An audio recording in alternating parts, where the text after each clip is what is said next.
बिस्मिल्लाहिर्रहमानिर्रहीम। तो स्टूडेंट्स अब हमारे पास है क्वेश्चन नंबर 11। क्वेश्चन नंबर 10 तक हम लोग तमाम पार्ट्स कर चुके हैं और आप सब लोग मेरे साथ साथ कर भी रहे हैं काम। तो क्वेश्चन की स्टेटमेंट है फाइंड 2n+1 टर्म। आपने 2n+1 टर्म फाइंड करनी है। तो मैं आपको समझा चुका हूँ, कोई भी टर्म हो किस तरह से फाइंड आउट करते हैं। लेकिन हमने 2n+1 टर्म फाइंड करनी है, तो इस टर्म को मैंने r+1 के इक्वल कर लिया है। +1 इस साइड पर आकर -1 हो जाएगा, +1 से -1 कैंसल, r का आंसर आ जाएगा, r की वैल्यू आ जाएगी r is equal to 2n। ठीक हो गया जनाब। हमने असल में 2n+1 टर्म फाइंड की है। कोई भी टर्म फाइंड करने के लिए आपने इसी तरह से करना होता है। जो भी टर्म फाइंड करनी हो आप लोगों ने उसको r+1 के इक्वल करना है। अब स्टेटमेंट नेक्स्ट देखें जी, वो कह रहे हैं कि फ्रॉम द एंड, जब भी क्वेश्चन में फ्रॉम द एंड लिखा आ जाए इस तरह के क्वेश्चन में जहां पर टर्म फाइंड करनी हो, तो वहां पर क्या करना होता है, वैल्यू को आप लोगों ने उल्टा कर देना होता है। तो आप लोग क्या लिखेंगे, अकॉर्डिंग टू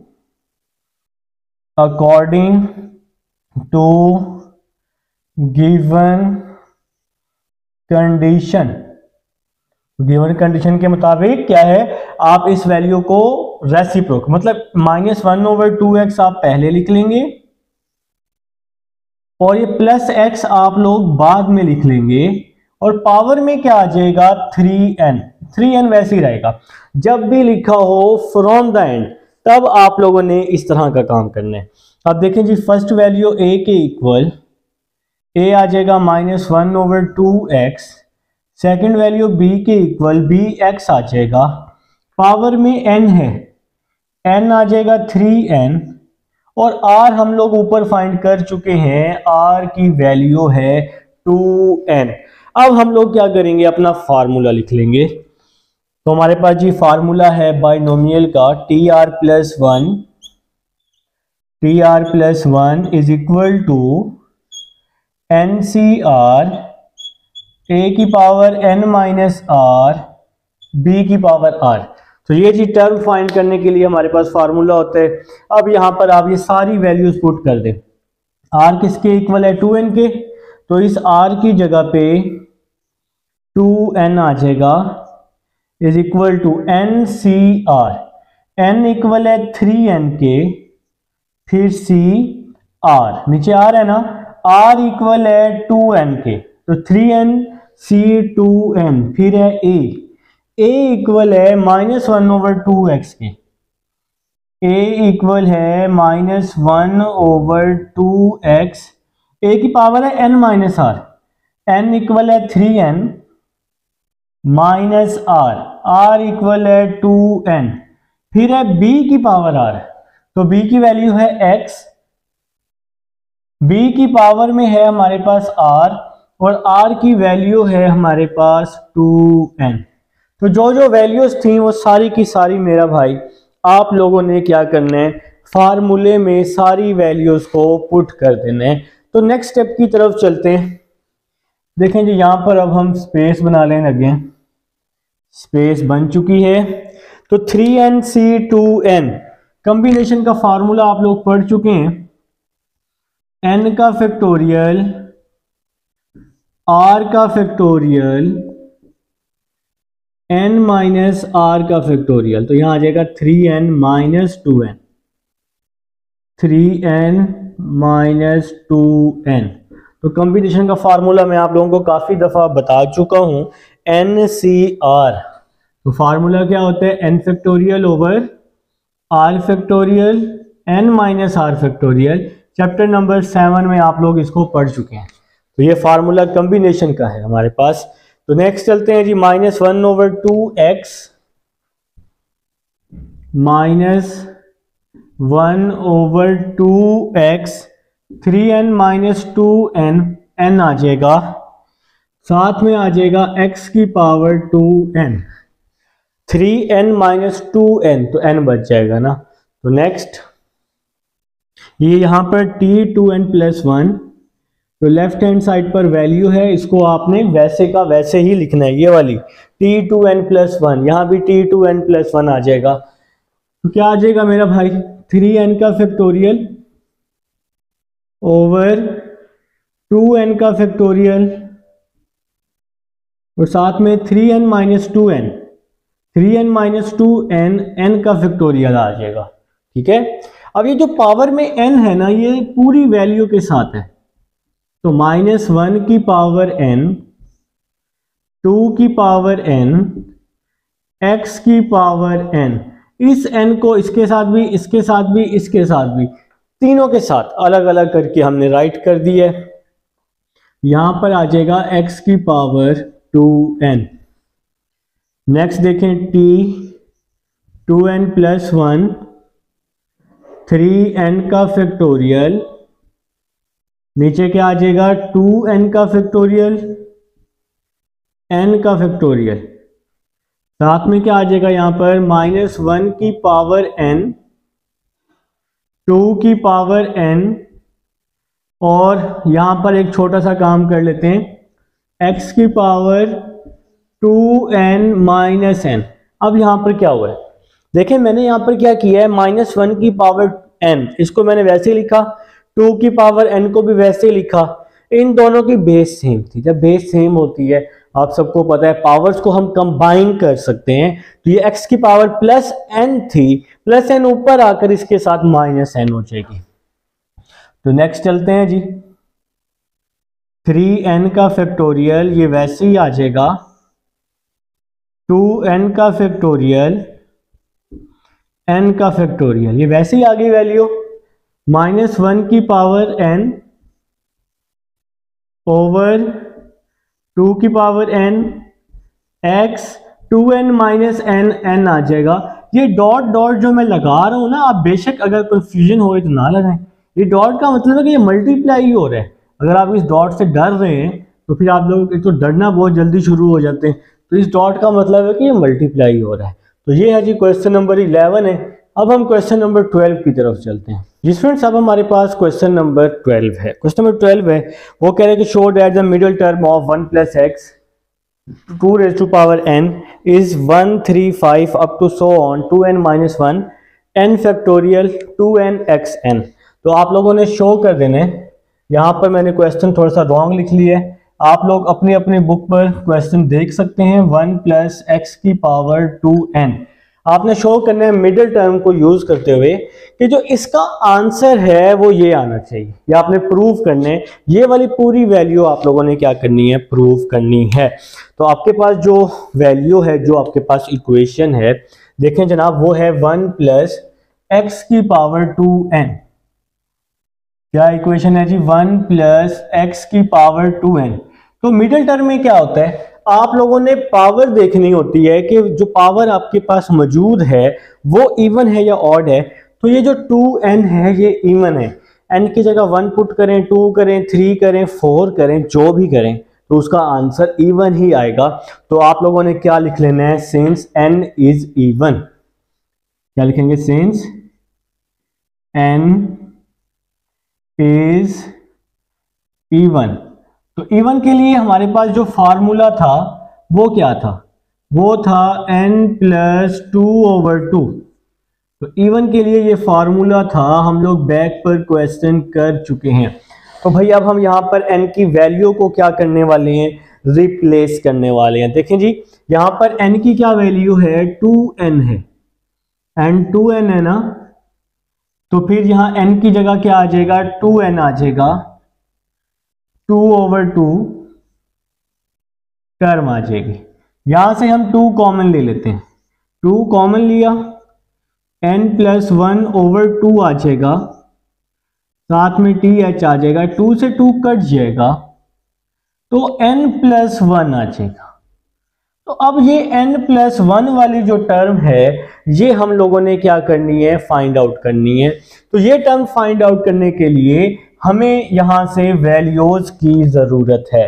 ये वैल्यूज हम कैसे निकालेंगे, देखिए फर्स्ट वैल्यू a की इक्वल है a1, सेकंड वैल्यू b की इक्वल है bx आ जाएगा, पावर n की इक्वल है n की वैल्यू 2n आ जाएगी, और हम r फाइंड कर लेंगे। r कैसे फाइंड करेंगे, देखें आपने ये वाली टर्म फाइंड करनी है, n प्लस 1 th ये टर्म फाइंड करनी है। तो इस वैल्यू को आप r+1 के इक्वल कर लें। देखें जी, +1 वहां जाके -1 होगा ना, तो +1 से +1 आप यहाँ कैंसिल कर दें, या +1 वहां जाके -1 कर दें, तब भी ये कैंसिल हो जाएगा। तो r की वैल्यू हमें यहां से मिल जाएगी, r = n मिल जाएगा। अब जी आप सब लोग फार्मूला याद कर चुके हैं। फार्मूला क्या था? TR+1 NCR a⁻n - r b⁻r। तो t वैसे ही आ जाएगा। r किसके इक्वल है? n के, तो इस r की जगह पे n पुट कर दिया। NCR, n की वैल्यू 2n है, 2nc r की क्या वैल्यू है? r इक्वल है n के, तो इस r की जगह पे n आ जाएगा। फिर है a की वैल्यू 1 है, a की जगह 1 आ जाएगा। a की पावर में है n - r, तो n की वैल्यू 2n है, r की वैल्यू n है। फिर है जी b की पावर r, तो b की क्या वैल्यू है? x, तो इस b की जगह पे x आ जाएगा। और r की वैल्यू हमारे पास क्या है जनाब? n है। तो यहां तक जी आप सबको समझ आ चुकी है, यहां तक तो कोई मसला नहीं होना चाहिए। तो नेक्स्ट स्टेप की तरफ चलते हैं, नेक्स्ट स्टेप की तरफ मूव कर रहे हैं जी। यहां तक तो भाई आप लोग पहले भी कई दफा कर चुके हैं।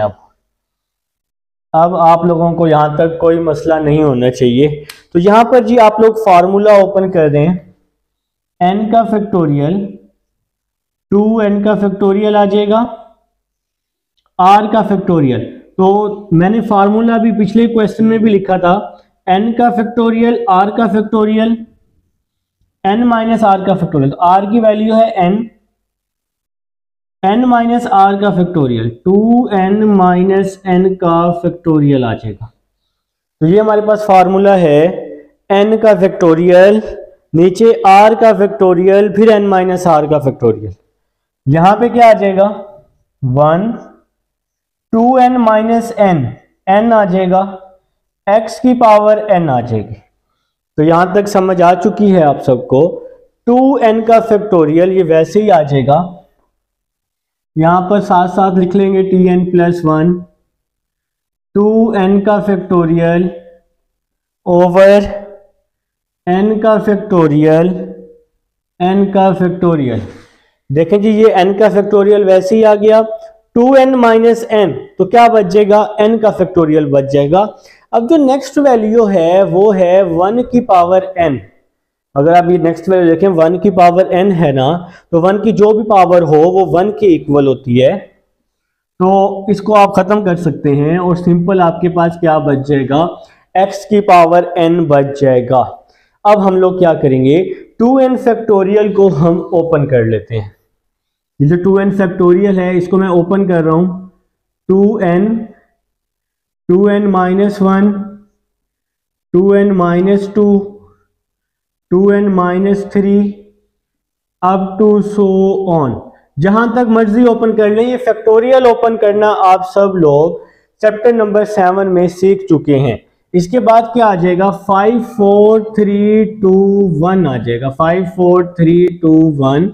और डिवाइड में आपके पास n फैक्टोरियल ये वैसे ही आ जाएगा। बीच में डॉट लगाना है लगा लें, नहीं लगाना है ना लगाएं।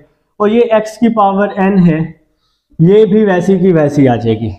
अब नेक्स्ट स्टेप क्या होने वाला है? नेक्स्ट स्टेप ये होगा कि मैं यहां पर इवन अलग कर लूंगा, ऑड अलग कर लूंगा। इवन कौन कौन से हैं? 2n है, 2n है, 2n - 2 है, 2n - 2 है, 2n - 4 होगा, फिर 2n - 6 होगा, up to so on, up to so on. 4 और 2 आ जाएगा, 4 और 2 आ जाएगा। इवन नंबर मैंने अलग कर लिए, ये इवन नंबर है। ऑड नंबर अलग कर लेता हूं। ऑड कौन कौन से हैं? 2n - 1, 2n - 1, 2n - 3 up to so on, 5 3 1, 5 3 1। Odd अलग कर लिए। डिवाइड में क्या आ जाएगा? n फैक्टोरियल और लास्ट वाला x की पावर n, इसको तो आपने वैसे का वैसे ही लिख लेना है साथ में। तो यहां तक जी आप सब लोग समझ चुके हैं, ठीक हो गया। अब यहां से मैं 2 कॉमन ले रहा हूं, ये जो tn+1 है इसको तो आप लोगों ने लाजमी साथ साथ लिख लेने हैं, इसको तो आप लोग साथ साथ लिखेंगे लाजमी, ठीक है ना। tn+1 को देखिए मैं यहां से 2 कॉमन ले रहा हूं, तो 2 की पावर n आएगी। n क्यों आएगी? क्योंकि ये जो आपके पास सीक्वेंस है ये अप टू सो ऑन है, ये n टर्म तक है, ये आपके पास कॉन्टिन्यू है। 2n-4 के बाद -6 है, -8 है, आपके पास सारे नंबर्स हैं 4 2 तक। तो भाई फिर हम इस 2 के ऊपर क्या लिखेंगे? n लिखेंगे। ये हमें शो कर रहा है कि हमने n टाइम तक 2 क्या ले लिया? कॉमन ले लिया। तो फिर यहां पे क्या बच जाएगा आपके पास? अंदर क्या बच जाएगा? n बच जाएगा, क्योंकि ये 2 तो हमने बाहर कॉमन ले लिया पूरे सीक्वेंस में से, तो यहाँ n बच गया। जब मैं इसमें से 2 कॉमन लूंगा तो क्या बचेगा? n-1 बचेगा, ये 2 तो कॉमन आ गया। जब मैं इसमें से 2 कॉमन लूंगा तो n-2 आ जाएगा। देखो ना 2 कॉमन ले लिया, ये 4 है तो ये 4 2 हो जाएगा। जब मैं इसमें से 2 कॉमन लूंगा तो जब 4 में से 2 कॉमन लूंगा 2 आ जाएगा, जब 2 कॉमन यहां से लूंगा तो 1 आ जाएगा। यहां तक समझ आइए। नेक्स्ट देखो, फिर इस वैल्यू को कुछ भी नहीं कहना, 2n-1 2n-3 up to so on 5 3 1, इस वैल्यू को कुछ भी नहीं कहना। डिवाइड में क्या आ जाएगा? n का फैक्टोरियल और यहां पे क्या आ जाएगा? x की पावर n आ जाएगा। मेरे ख्याल से बात बड़े क्लियर करके समझ रहे हो तुम लोग, बड़े ज़हीन लोग हो भाई आप, बड़ी क्लियर करके जबरदस्त करके समझ रही है ये बात, ठीक हो गया। तो नेक्स्ट देखते हैं। देखें जी, ये आ जाएगा tn+1 इज इक्वल टू 2 की पावर n, ये वैसे ही आ जाएगा। अब जरा बात को समझनी है, चैप्टर नंबर 7 पे गौर करो, वहां पे मैंने फैक्टोरियल क्लोज करना सिखाया था 7.1 क्वेश्चन नंबर 2 में। देखो n है, n के पीछे n-1 है, n-2 है, n-3, n-4 up to so on 2 1 तक है। तो मैंने क्या कहा था कि ऐसी वैल्यू का सीक्वेंस कैसे क्लोज करते हैं? हम पहली वैल्यू को देखते हैं, सबसे पहली वैल्यू को। पहली वैल्यू कौन सी है? n है ना, तो यही बड़ी वैल्यू होगी, तो ये क्या हो जाएगा? n का फैक्टोरियल हो जाएगा, ठीक है। तो नेक्स्ट देखो जी, ये जो वैल्यू है ये वैसी आ जाएगी 2n-1, इस वैल्यू को हमने सॉल्व नहीं किया, 2n-3 up to so on 5 3 1, और डिवाइड में क्या आ जाएगा? n factorial. डिवाइड में क्या आ गया? n फैक्टोरियल, ये वैसे ही आ जाएगा। जरा देखो समझो बात को, n फैक्ट और ये x की पावर n, ये तो बिल्कुल आएगा जी, आएगा बिल्कुल साथ में आएगा। तो भाई n फैक्टोरियल से n फैक्टोरियल क्या हो गया? कैंसिल हो गया, जौन सा मर्जी कैंसिल कर दो, एक कैंसिल कर दो, ठीक है। तो नेक्स्ट क्या बच गया? अब मैं इस वैल्यू को ना उल्टा कर देता हूं। देखो ये 5 3 1 है ना, आप इसको रेसिप्रोकल कर सकते हैं, कोई इशू नहीं है। तो ये हो जाएगा 1 3 5 up to so on 2n-1 तक। ये जो 2n-3 है ना, ये इस अप टू सो ऑन में मौजूद है, तो हमने इसको उल्टा करके लिख दिया है 1 3 5 up to so on 2n-3 2n-1। जो 2n-3 है ये अप टू सो ऑन में मौजूद है। याद हो 8.1 में हमने इस तरह के क्वेश्चंस किए हैं काफी सारे। तो अब जी ये डिवाइड में आ जाएगा n का फैक्टोरियल, ठीक हो गया जी। और इसके बाद ये 2 की पावर n, इसको मैंने यहां साइड पे लिख लिया, और ये x की पावर n, ये वैसे का वैसे ही आ जाएगा। अब आप अगर आप ध्यान से देखते हो, ये वाली इक्वेशन और ये वाली इक्वेशन जो हमने प्रूव करनी थी, ये दोनों सेम हो चुकी है। देखें, आप लोग इस तरह का काम पहले भी कर चुके हैं, अप टू सो ऑन का, इन्फिनाइट का, जो कॉम्बिनेशन का, ठीक है, ये काम आप लोग पहले भी कर चुके हैं, ठीक है ना। तो इस वैल्यू को आप रेसिप्रोकल कर सकते, सीरीज को रेसिप्रोकल कर लिया, हमारी ज़रूरत थी, हमें प्रूव निकालना था, तो हम इसको रेसिप्रोकल करके लिख सकते हैं। तो ये जी आपका प्रूव हो चुका है। तो नीचे आप लोगों ने क्या लिख देना है? Simple hence proof. तो उम्मीद है जी आप सबको समझ आ चुकी है। ये है जी क्वेश्चन नंबर 12। अब हम 13 की तरफ चलते हैं।